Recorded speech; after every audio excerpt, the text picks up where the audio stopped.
Bom dia a todos, no nome glorioso do Senhor Jesus Cristo. Que todos nós tenhamos paz. Impenitência. Bem, nós temos um vocabulário nossa língua portuguesa bem vasto em todos os sentidos. Por exemplo, esta palavra impenitência tem vários significados.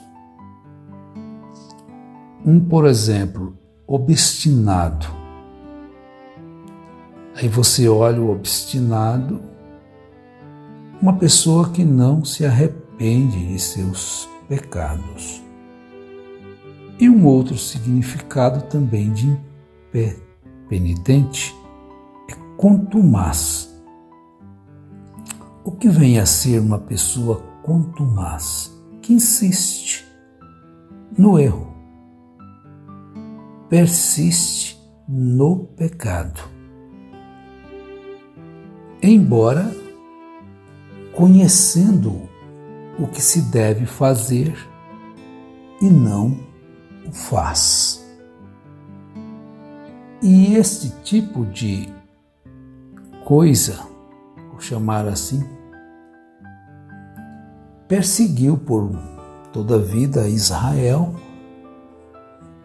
Portanto, eles se acostumaram à idolatria no Egito, se acostumaram a viver uma vida dissoluta, embora sendo os filhos de Abraão, no físico.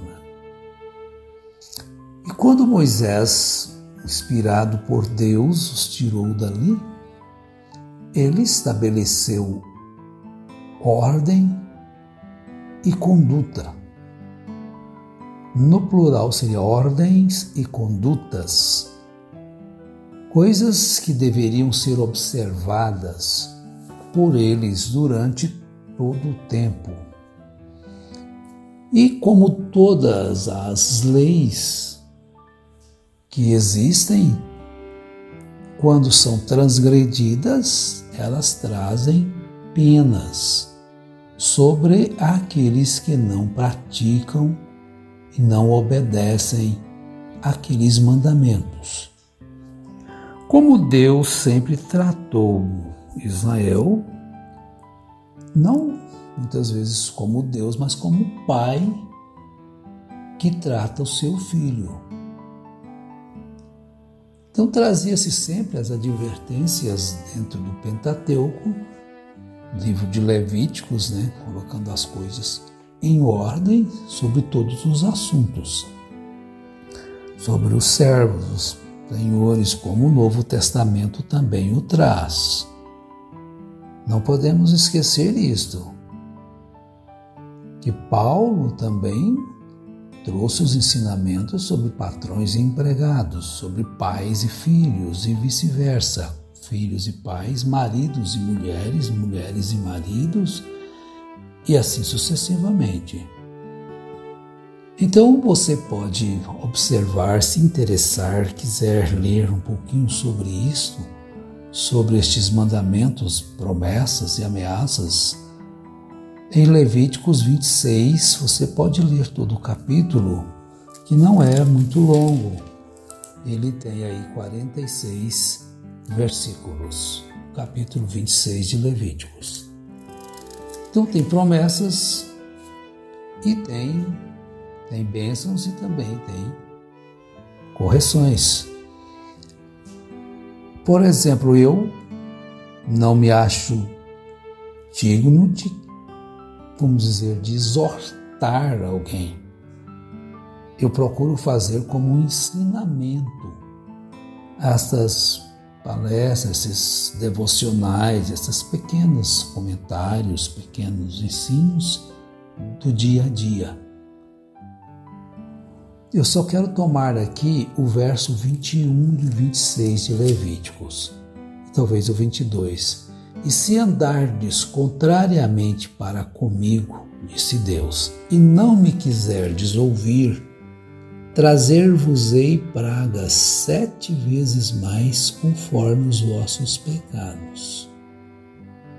Então veja bem que era uma desobediência por 7 castigos, hein? Então Deus prometeu isto.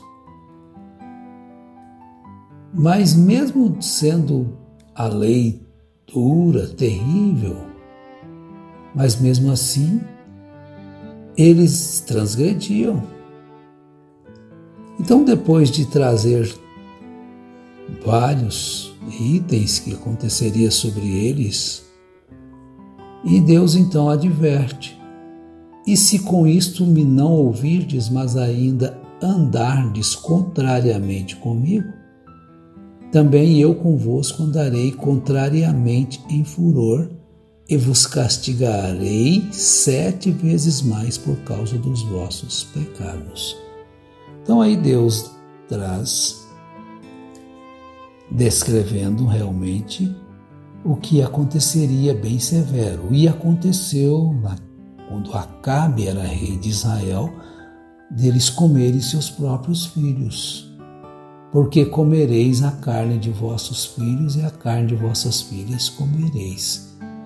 No reinado de Acabe isso aconteceu. Eles comeram seus próprios filhos, o cerco que estava feito em Israel por Assíria. Mas são histórias, fatos que se sucederam e ficaram narrados na Bíblia para advertência nossa, conforme Paulo escreve na primeira carta aos Coríntios 11, que todas as coisas nos aconteceram, ficaram como exemplo para que não venhamos a ser semelhantes a eles.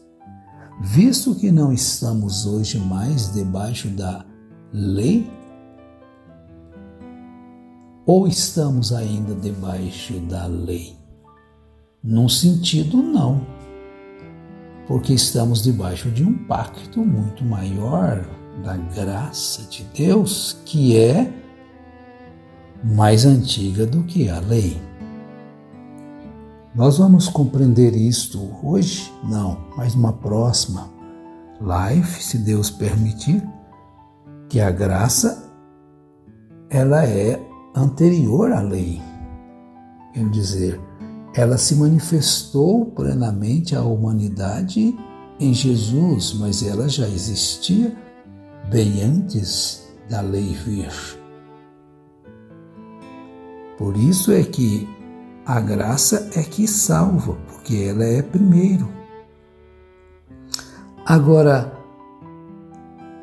em Eclesiastes capítulo 8, verso 11, Salomão escreveu: visto que não se executa logo o juízo sobre a má obra, o coração dos filhos dos homens está inteiramente disposto à prática do mal. Você compreendeu direitinho este versículo? Visto que não se executa logo o juízo sobre a má obra. Então nós estamos vendo um Brasil conturbado pela violência de uns 3, 4 anos para cá. As coisas mudaram muito. Quem mais já viveu o Brasil tempos atrás, a violência sempre existiu no mundo, desde que o pecado entrou. Mas há um espírito de ódio sobre as pessoas. E a lei tem se ficado muitas vezes omissa às obras, porquanto a lei não é executada.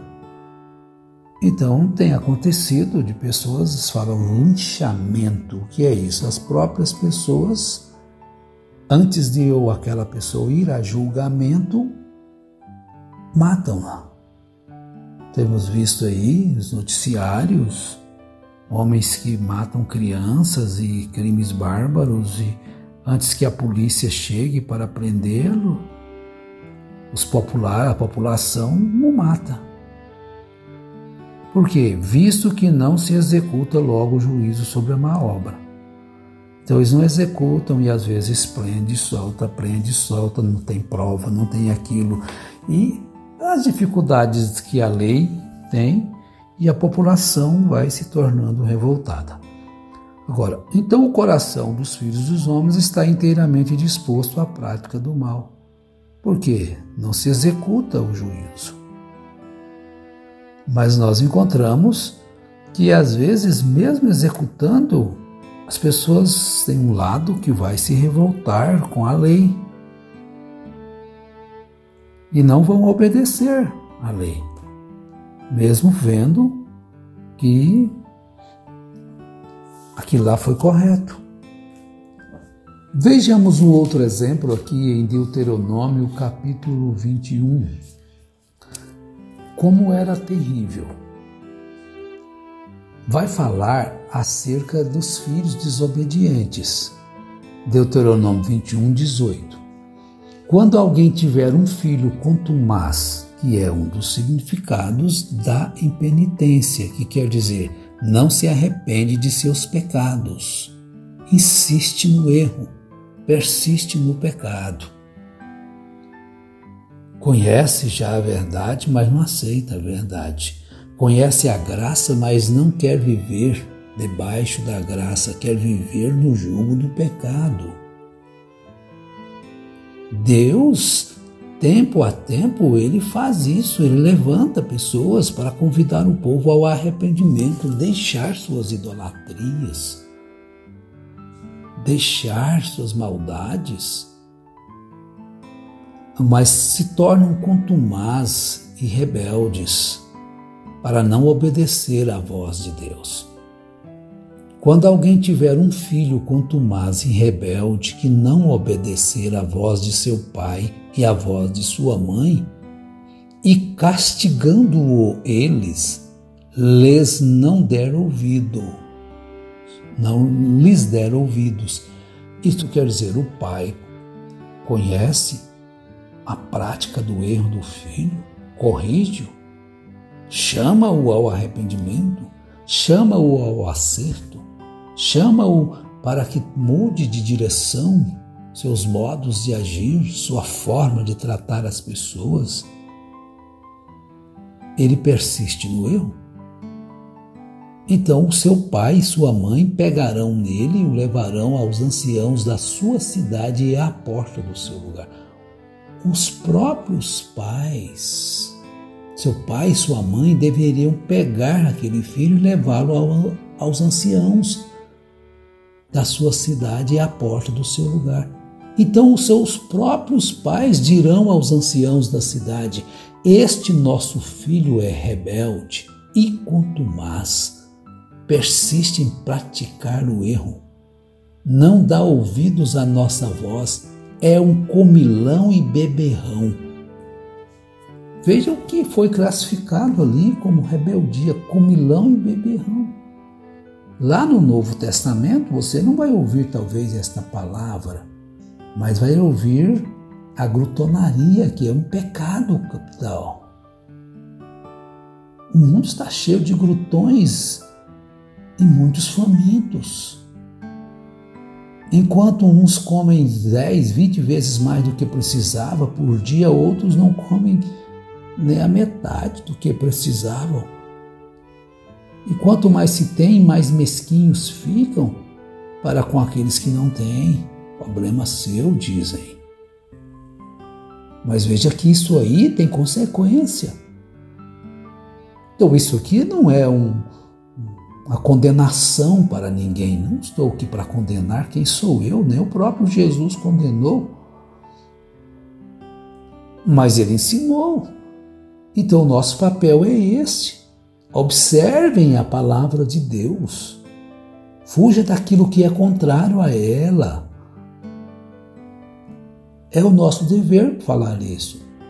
Então o próprio pai e a mãe lhes dirá isso. Então todos os homens da sua cidade o apedrejarão com pedras até que morra, e tirará o mal do meio de ti, para que todo Israel o ouça e tema. Veja também como que eram as coisas. Era julgamento pesado.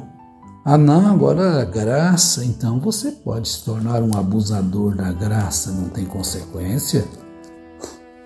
Não deixe se enganar pelo seu coração maldoso, porque o coração do homem é enganoso e é obstinado para o erro. Porque Salomão também diz no Provérbios 28:14, o homem que muitas vezes repreendido endurece a cerviz, será destruído de repente sem que haja cura. Então o coração do homem é inclinado ao erro, ele deve aceitar a correção e buscar a correção. E Jesus falou sobre 3 cidades impenitentes no seu tempo, ele disse em Mateus 11:20. Então começou ele a lançar em rosto as cidades onde se operou a maior parte dos seus prodígios, o não se haverem arrependido, dizendo: ai de ti, Corazim, ai de ti, Betsaida, porque se em Tiro e em Sidom fossem feitos os prodígios que em vós se fizeram, há muito que se teriam arrependido com saco e com cinza. Por isso eu vos digo que haverá menos rigor para Tiro e Sidom no dia do juízo do que para vós. Então veja bem, mesmo conhecendo a verdade, Deus mostrando as pessoas persistirem no erro, isso é uma impertinência. E que Deus nos livre dessas coisas ruins, desta tal de impertinência, não é? Que Deus nos ilumine, que Deus ilumine você, jovem, moça, moço, a observar os estatutos de Deus, não são pesados. Pesado é o jugo do diabo. Que Ele dê vida a cada um de nós, cura as nossas enfermidades, em nome do Senhor Jesus Cristo. Tenham todos um bom dia.